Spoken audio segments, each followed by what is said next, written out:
3:39 p.m. I just left the Bernice Oster Public Library in Hollywood, Florida, near the Harryberry Park and the Hollywood Boardwalk. And I'm going to demonstrate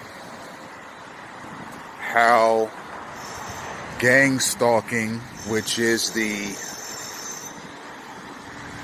Department of Homeland Security's go-to method of finding out what's going on the ground, works. I've done a little more research into the origins of what we know to be gang stalking, and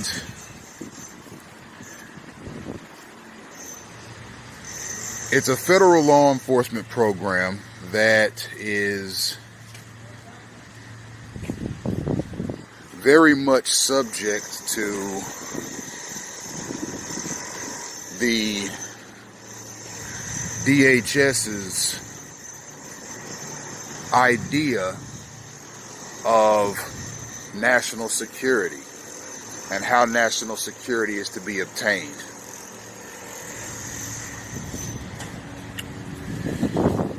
Now, the Department of Homeland Security is a relatively new construct in law enforcement, and it's kind of like a combination between the FBI, the DEA, which is the Drug Enforcement Agency,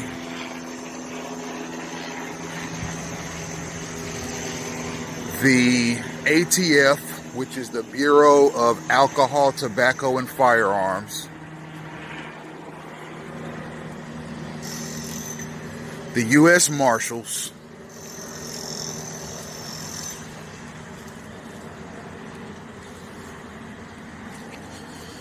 and we'll stop there and say it's a combination of the above. And its sole purpose is to use overt and covert mechanisms to keep America safe. Now, that includes foreign and domestic threats. So whether it's a potential terrorist attack or whether it's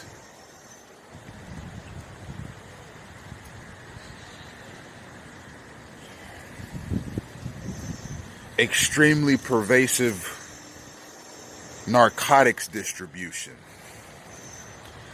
the Department of Homeland Security has a hand in surveilling it and disrupting it. And that's a big part of what the Department of Homeland Security does. They're not just an agency that sniffs out and prosecutes crime and terrorism. They're a disruption agency. Just like the FBI and the CIA were in the 1960s and 70s, they disrupt activity in the United States that they find subversive, meaning activity that could undermine the stability of the United States. So,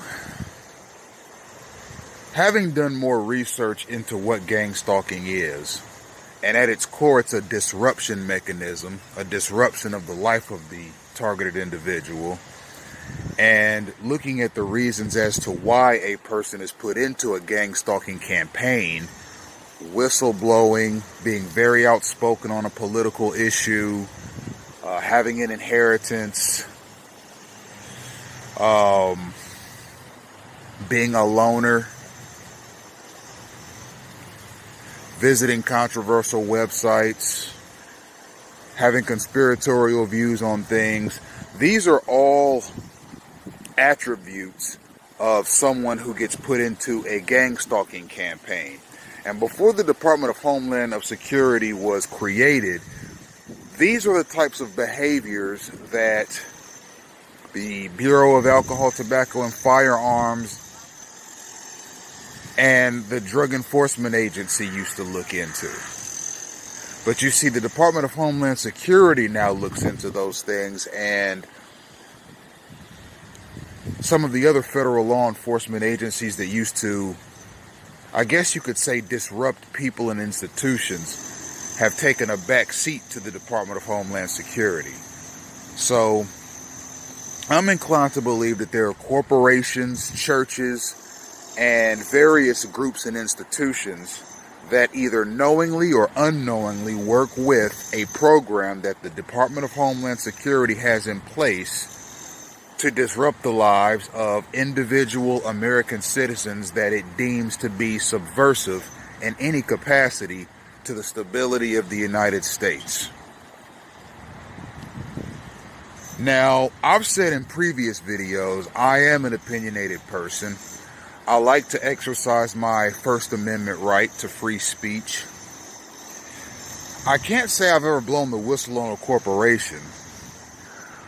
I was told in October of 2018 that I had an inheritance. I've always been somewhat of a loner in my life.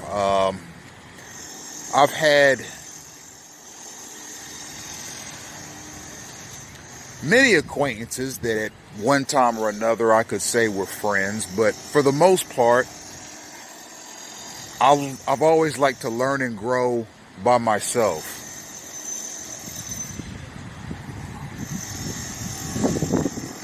I don't have a criminal record. I've never stockpiled weapons like AR-15s, AK-47s, hand grenades, rocket launchers. I've never gone on a website that instructs you on how to make homemade bombs or IEDs. I've never made purchases of the above items online, although I did buy a .45 caliber Glock through gandermountain.com back when they were still open, when I lived in Dayton. And that was for home defense, and I ran into no problems there. Although I did find it a bit suspicious when I went to Gander Mountain to pick up my firearm. They had me fill out a paper application for the FBI background check as opposed to a digital application, which I found to be quite discouraging and a little annoying, because digital applications are much safer than paper applications, period. It doesn't matter what you're doing. You could be applying for a job, you could be applying for a home or a car loan, you could be applying for a background check for a firearm. It could be any other government business as well. Digital applications are and always have been safer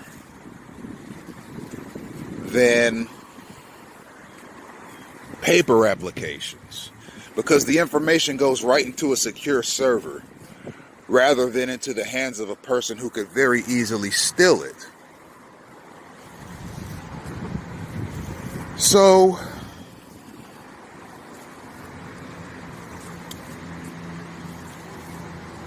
anyhow, I have visited quite a few conspiratorial websites, but that's my right as a United States citizen to do. Furthermore, I object very strongly to any system of government or any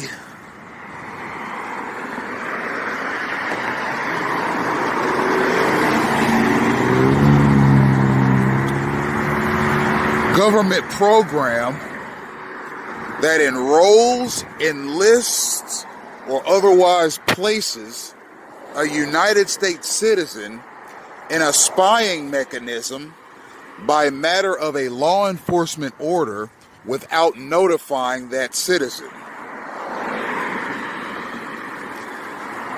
That is a direct violation of my constitutional rights. namely that right that guarantees me habeas corpus. I gotta know without a shadow of a doubt what I'm being accused of.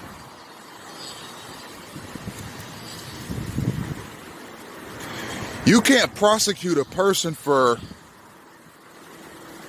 a behavior that you find to be suspicious perpetually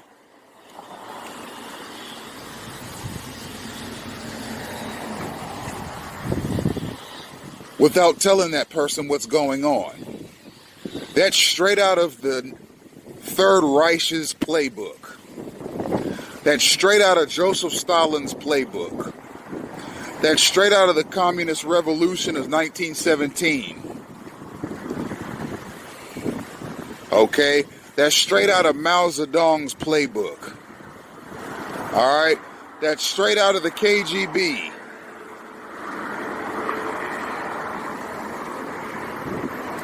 And to take it a step further, it's straight out of hell.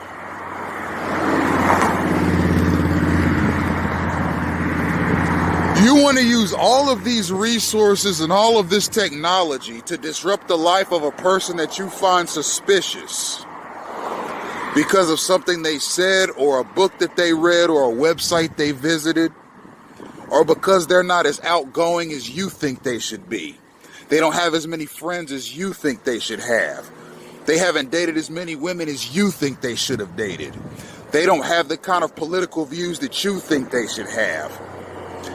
So you, as a law enforcement body, obtain a secret court order and a secret warrant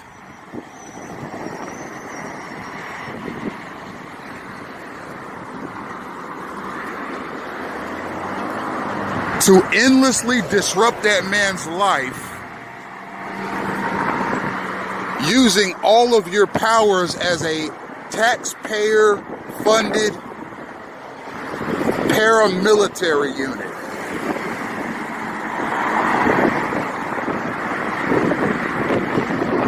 And that's what the Department of Homeland Security is.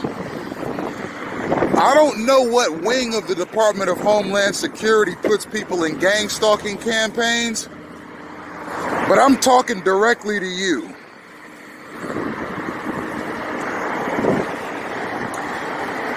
You're a loser.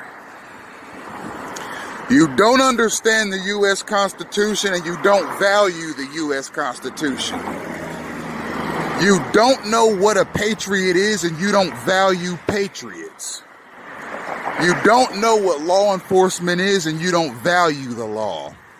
All you value is the ability to manipulate people, systems, and governments to harass people to no end.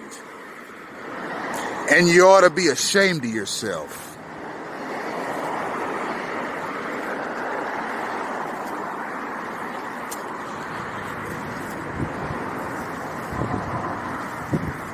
What I'm going to do is, because I got 10 minutes left of recording, I'm going to make a right down Jefferson Street, and I'm walking up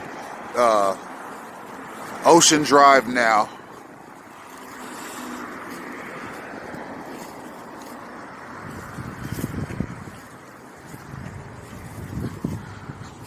And I'm going to start walking towards the boardwalk.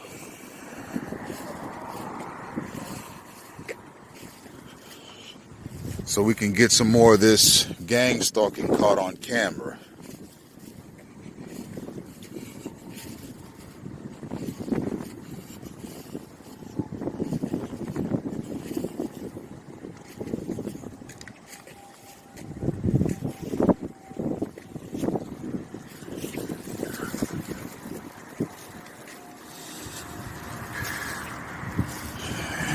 You'd be surprised the number of people that equate patriotism with blindly following the orders of police officers. You'd be surprised how many people equate patriotism with blindly following the orders of any law enforcement body. or semi-law enforcement body. You'd be surprised to see the number of people that equate patriotism with blindly following the directions of military personnel. You'd be surprised at the number of people that equate patriotism with blindly following the orders of their church. You'd be surprised the number of people that equate patriotism with blindly following the directives of elected officials, leaders, and politicians. You'd be surprised to see the number of people that equate patriotism with blindly following the directives of business people and corporations, even if they tell them to do something that's obviously harmful to somebody else. Now, who knows what the motivations are for a person participating in gang stalking? Maybe they're being lied to. We want you to keep an eye out for on this area at this time and on this person or these people or these kinds of people, because we've been getting a lot of complaints about so-and-so behavior, and we want you to keep an eye out on this area at this time at this specific location. And if you see anything suspicious, call the police. Unbeknownst to the person that is being told that specific time, location, and scenario is exactly where the targeted individual is. So that person is indirectly and inadvertently participating in gang stalking just by thinking that they're doing the right thing. That's what I'm starting to believe that gang stalking is. It's people being lied to by other people as to why they're being asked to go a certain place at a certain time, or keep an eye out for certain behaviors at certain places at certain times in certain locations. If people are being told that and they do it, who knows who's asking them to do it? They may just think they're just doing the right thing. They may think they're actually doing their country a service. What they may not realize is that the exact location that they're being told to watch or ride a bike past or walk past or skateboard past or dart past with their vehicle is the exact location where the targeted individual is. And if everywhere the targeted individual goes, the law enforcement, the military law enforcement and semi-law enforcement mechanisms that are following the TI around endlessly are constantly telling people that are going to be in his general vicinity, hey, watch out for this, watch out for that, make this move and gesture at this time, make that move and gesture at this time. Use these phrases when talking to your buddies, or use these phrases when talking to your girlfriend when you get around these kind of people, or when you get around those kind of people. Ride your bike in a certain way, ride your skateboard in a certain way, ride your scooter in a certain way, at a certain time, at a certain place, and in a certain pattern when you get around these kinds of people. Unbeknownst to the gang stalker, they're being instructed on how to gang stalk. They don't realize there's a targeted individual involved in that. They don't realize they're harassing somebody with their movements and gestures. They don't realize that there's tens of thousands, if not millions, of other people that are being told similar things and being told to act in similar ways around certain kinds of people. That's how the person is targeted without consequence. If these people were told, hey, listen, we're watching somebody in particular and we want you to assist us, the first thing the person will say, well, okay, what's he look like? What are his measurements? What's his height and weight? What kind of clothes does he wear? What kind of car does he drive? What's his license plates? Heck, I could send some buddies over to his house if you have his address and we can pick him right up. But see, it's not that easy. The gang stalkers can't be told that they're following somebody in particular, otherwise it would scare up all kinds of attention. And that's not what gang stalking is about. It's about death by 1,000 cuts. They just tell people to be on alert, or maybe not. Maybe they found new innovative ways to indirectly cause the TI to be stalked by the people around them. You see, the people can only act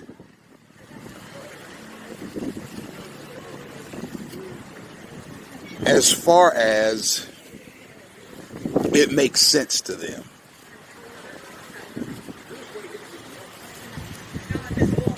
Wear this shirt. Wear your hair like this. Wear these color shoes. Go to this location. Sit down next to this person or a person that fits this description and then act this certain way or that certain way. That's it. And they follow orders, and it results in a person seeing the same thing over and over and over again by different kinds of people. And it really gets disruptive when the police get involved, and they are very much involved. I'd like to direct you to my Gang Stalking in Action Part 2 video, which is on Twitter in the Moments section. Gang Stalking in Action live video series Part 2, where gang stalkers were instructed to call the police and say that a black male fitting my description was running around the grocery store with a pistol in my hand. That call was made to get me killed, because when a police officer hears something like that, they immediately go into combat mode. So I encourage you to watch that entire video. The police encounter is on it, and the commentary is very revealing. And I very much encourage you to watch that. You see, somebody might have not described me personally, but somebody described a person that was close enough to my description to where the cops were going to pull me over as I was walking, thinking that I had a gun. So I was indirectly gang stalked there, and the police were part of it. They were used like pawns, just like all gang stalking.